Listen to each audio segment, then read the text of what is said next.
Some 18 months ago, Lord Donoughue was charged with effectively revolutionising the sport of greyhound racing. And now that the Donoughue report has been implemented, does he deem it a success? The governance of greyhound racing and the regulation was in quite a mess 2 years ago when I did the report and we had the committee discussing how to reform the industry. And the regulatory side was very unsatisfactory and all kinds of concerns about welfare and various sides of the industry, promoters, regulators, disliking one another and lots of battles. I think that seems, for now at least, to have been sorted out. They've set up the new governing and regulatory body, which my report recommended. They've done that very well and very quickly, and the new people are in place, and I'm very impressed by the new senior people running the industry. I've been into the new headquarters, and the atmosphere is totally different, whereas 2 years ago, when you talk to anyone from the industry, very rapidly they were trying to knife someone else.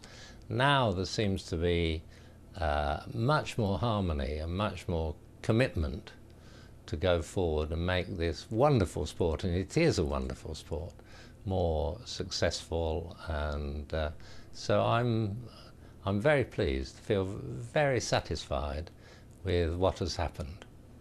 And what has happened is the formation of the new Greyhound Board of Great Britain, replacing the NGRC and BGRB. The two senior appointments have been Maurice Watkins as chairman and Ian Taylor as chief executive. I said to the committee quite early on that such was the background, the dysfunctional background of squabbling and backbiting, that what we needed really was a clear out, a new blood, people coming, not carrying the luggage of past battles and past disputes and so forth, and bring in new people. So I was very committed to have a clean sheet and new people of very highest calibre, and I'm very happy we managed to do that. So does Lord Donoughue feel that his report gives greyhound racing a brighter future than it might have had? I hope I've helped a little, but I think greyhound racing will still be a major sport, and it'll be a major sport because of the wonderful people in there working for it. And I especially think of the trainers and the owners, and it'll be a wonderful sport because of the wonderful dogs. And my part I'm quite privately proud of, but is really quite a small part in helping a basically great sport and industry get back on track as it deserved to do. Chief Executive Ian Taylor will discuss his vision for the future in a later edition of The Dogs. But today we hear from Chairman Maurice Watkins, a director of Manchester United, who brings a wealth of experience in the business and commercial world. He heads a team committed to ensuring greyhound racing builds and thrives, and most importantly is, well, united. One of the criticisms, I think, of the industry has been the fact that it's been too much at each other's throats, and I think what we're trying to do here is to bring it all together and to carry the sport forward. And I think looking at the representation we've got on the board, with a good mix of representative directors and independent directors, I think we've got the right people to take it on. I can't go throughout an interview without mentioning the popular word at the moment, credit crunch. How do you think that's affected the industry?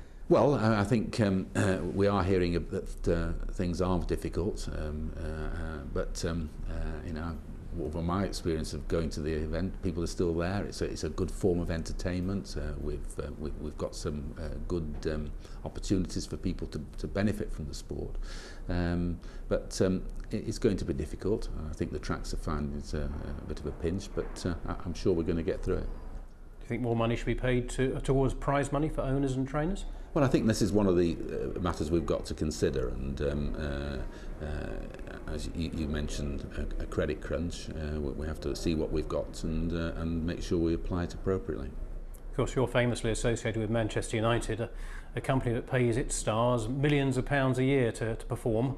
And of course in dog racing, trainers and dogs get a lot less. No, I think that's a very good point. I think, but it's what I suppose the sport earns, and in football at the moment they are fortunate, I think, to have some very considerable TV income, thanks to Sky and others, and I think that enables the sport to pay its stars. But again, you know, there's a lot of talk in football about wage caps and keeping expense within the right limits, and I think that's important with any sport. You've got to make sure that the sport is healthy financially.